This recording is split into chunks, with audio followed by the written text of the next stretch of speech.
الله وبركاته. الحمد لله نحمده ونستعينه ونستغفره ونؤمن به ونتوكل عليه ونعوذ بالله من شرور أنفسنا ومن سيئات أعمالنا من يهده الله فلا مضل له ومن يضلله فلا هادي له ونشهد أن لا إله إلا الله وحده لا شريك له ونشهد أن محمدا عبده ورسوله. اللہ تبارک و تعالیٰ کا ارشاد ہے سورۃ النحل آیت 128 کیا فرماتے ہیں؟ فرماتے ہیں کہ فَاسْأَلُوا أَهْلَ الذِّكْرِ إِن كُنتُمْ لَا تَعْلَمُونَ. ذکر والوں سے پوچھو جو تمہیں علم نہیں ہے، جو تم نہیں جانتے. علم والوں سے پوچھو، ذکر والوں سے پوچھو. یہ دو باتیں ہیں، علم اور ذکر. علم کس سے ہے؟ علم تو علماء سے، جو کتابیں پڑھ کے حاصل کرتے ہیں وہ عالم کہلایا. اور ذکر کون سا ہے اور ذکر والے کون ہیں؟ ذکر والے کون ہیں؟ تو اللہ تبارک و تعالی قرآن میں ایک جگہ فرماتے ہیں کہ ذکر الرسول، یعنی رسول اللہ صلی اللہ علیہ وسلم کے ناموں میں ایک نام ہے ذکر بھی، ذکر الرسول. اب یہ یہاں سے ثابت ہوتی ہے بات کہ علماء بنتے ہیں مدارس میں، مدارس سے پیدا ہوتے ہیں. اور ذکر والے کہاں سے پیدا ہوتے ہیں؟ یہ خانخواہوں سے پیدا ہوتے ہیں. یہ خانخواہوں سے پیدا ہوتے ہیں. ذکر الرسولہ کا مطلب کیا ہوا؟ کہ جو رسول کا ہے، جو رسول کا ہے اس کی بات ہے. ذکر الرسولہ یعنی جو رسول کا ہے، جن کی تعلیم کے بعد یہی ہوتا ہے. خانخواہوں میں تعلیم کے بعد ان کے دلوں پر کام کیا جاتا ہے اور ان کو 24 گھنٹے اللہ کا ذکر یا تعلق بنایا جاتا ہے. ایسا نہیں ہوتا ہے کہ انہوں نے علم حاصل کر لیا، مولانا بن گئے، مفتی بن گئے، عالم بن گئے، لہذا کل سے چلو. نہیں، ایسا نہیں ہوتا، ایسا نہیں ہوتا. پھر کیا ہوتا ہے؟ علم حاصل کرنے کے بعد بھی اللہ سے تعلق جوڑتے ہیں 24 گھنٹے یہ لوگ. اس کی مثال یوں ہے کہ سیدنا عبد القادر جیلانی رحمۃ اللہ علیہ کیسی ہستی ہے، پیدائشی ولی ہے، اس کے باوجود بھی علم حاصل کرتے ہیں اور علم حاصل کرتے ہی ممبر پر نہیں آ جاتے، ممبر پر نہیں آ جاتے. تلاش میں رہتے ہیں کہ اللہ سے میرا ربط ہو جائے. 24 گھنٹے اسی پر پتے کھا رہے ہیں درختوں کے، غذا نہیں ہے، جنگل جنگل پھرتے ہیں، کسی کے آگے ہاتھ نہیں پھیلاتے. علم تو حاصل کر لیا. اچھا، علم کی بات یہ ہے کہ فَاسْأَلُوا أَهْلَ الذِّكْرِ إِن كُنتُمْ لَا تَعْلَمُونَ. آپ کو پوچھنے کے لیے کہا گیا ہے. یہ نہیں کہا گیا کہ سکھایا کرو. اب سکھانے کی بات آتی ہے تو بڑی مشکل میں آ جائیں گے. کیوں؟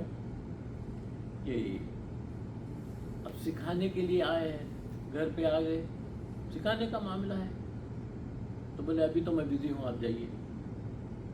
اب ایک آدمی سب جگہ نہیں جا سکتا۔ اگر بستی میں 100 آدمی رہتے ہیں تو 100 کے گھر پہ ایک عالم نہیں جا سکتا، ایک ذکر والا نہیں جا سکتا، 100 اس کے پاس آ سکتے ہیں۔ اسی لیے کہا گیا کہ آپ ان کے پاس جائیں، وہ آپ کے پاس نہیں آئیں گے۔ اس لیے کہا گیا کہ آپ کی ضرورت ہے نا، آپ جائیں، آپ کے اوپر لازم ہے کہ علم سیکھیں۔ اب کون سا علم سیکھیں، کیا سیکھیں، یہ علیحدہ بات ہے۔ مثال کے طور پر جیسے نماز سبھی کو پتہ ہے، تو نماز کے جتنے مسائل ہیں، ضروری مسائل، اس کا جاننا فرض ہے، وہ مسائل کا جاننا فرض ہے، علم حاصل کرنا یہ ضروری ہے۔ روزے رہتے ہیں رمضان میں، تو روزے کے مسائل کا جاننا ضروری ہے۔ تو جس جس چیز کی ضرورت ہے، اگر آپ کا کپڑوں کا کاروبار ہے تو اس کپڑے کے کاروبار کے مسائل کا جاننا ضروری ہے۔ بات پھر آتی ہے کہ آپ علم کس سے حاصل کریں، علم کس سے حاصل کریں؟ علم اسی سے حاصل کریں گے ہم جس کے پاس علم ہے۔ تو پہلے ہم کو یہ معلوم کرنا ہوگا کہ اس کے پاس علم بھی ہے یا نہیں۔ اگر علم نہیں ہے اور ہم اس کے پاس جا رہے ہیں تو ہماری غلطی ہے، ہماری غلطی ہے۔ ہم کو چاہیے کہ پہلے معلوم کریں۔ جیسے ہم کو ابھی ہم نے کہا کہ کپڑے کی دکان پر آپ گوشت خریدنے نہیں جا سکتے، اور گوشت کی دکان پر آپ کپڑا خریدنے نہیں جاتے۔ کیوں؟ کہ پہلے آپ نے معلوم کیا ہے کہ کون سی چیز کہاں ملتی ہے، تب آپ وہاں گئے۔ تو علم کا معاملہ بھی یہی ہے، پہلے آپ کو یہ جاننا ہوگا کہ ہم جس کے پاس جاتے ہیں کیا وہ علم والا بھی ہے کہ نہیں، وہ کیسے عقائد والا ہے۔ یاد رکھیں، نبی کریم صلی اللہ علیہ وسلم کا ارشاد ہے کہ میری امت میں 73 فرقے بنیں گے، ٹھیک ہے، 73 فرقے بنے گے۔ سوال یہ ہے کہ یہ 73 فرقے بنے کیسے، کس نے بنایا؟ یہ علم والوں نے ہی بنایا۔ ایک ہی قرآن ہے، ایک ہی رسول ہے، ایک ہی اللہ ہے، سب ایک ہی، نماز بھی ادھر۔ تو پھر یہ کیا مطلب ہے کہ کیسا بنایا انہوں نے؟ یہ 73 فرقے بنی ہے کیسے بنائے؟ تو اس کا ایک ہی ہے طریقہ کہ ہر ایک کے ہاتھ میں وہی قرآن ہے، ہر ایک کے ہاتھ میں وہی قرآن ہے، یہ قرآن ہے، یہ قرآن ہے۔ جس ہاتھ اٹھا کے ہم قرآن سے بتا رہے ہیں، ہر کوئی بولتا ہے ہم قرآن سے بتا رہے ہیں، بے شک آیت بھی وہی ہوتی ہے، لیکن اس قرآن کو جو سمجھاتے ہیں آپ اپنے مطلب سے، اپنے مقصد سے، اپنے حساب سے سمجھاتے ہیں۔ تب سوال یہ ہوتا ہے کہ ہم کس کے پاس جائیں، کیسا جائیں، کیا کریں؟ استاد کا دیکھنا ضروری ہے۔ اگر آپ اسی قرآن کو کسی دہریے سے پڑھیں گے تو آپ دہریے ہو جائیں گے، اگر آپ اس کو کسی غیر مخلد سے پڑھیں گے تو آپ غیر مخلد ہو جائیں گے۔ اسی قرآن کو آپ کسی وہابی سے پڑھیں گے تو آپ وہابی ہو جائیں گے، آپ اسی قرآن کو اگر کسی اہل حدیث سے پڑھیں گے تو اہل حدیث ہو جائیں گے۔ جتنے فرقے ہیں اگر کسی رافضی سے پڑھیں گے تو آپ رافضی ہو جائیں گے۔ یہی قرآن پڑھیں گے آپ، کوئی اور قرآن نہیں پڑھیں گے۔ کیوں؟ کہ یہ لوگ قرآن کو اپنے مطلب سے، اپنے حساب سے خلاف واقعہ بیان کرتے ہیں، اور آپ چونکہ خالص الذہن ہیں، آپ کے ذہن میں کچھ نہیں ہے، تو آپ وہ سمجھ جاتے ہیں بس یہی ہے، اسی میں جاتے ہیں اور اسی کو صحیح سمجھ جاتے ہیں کہ استاد نے بتایا ہمیں، کیونکہ آپ کے پاس تو وہ ہے نہیں، آپ کے پاس تو وہ ہے نہیں کہ آپ سمجھ سکیں۔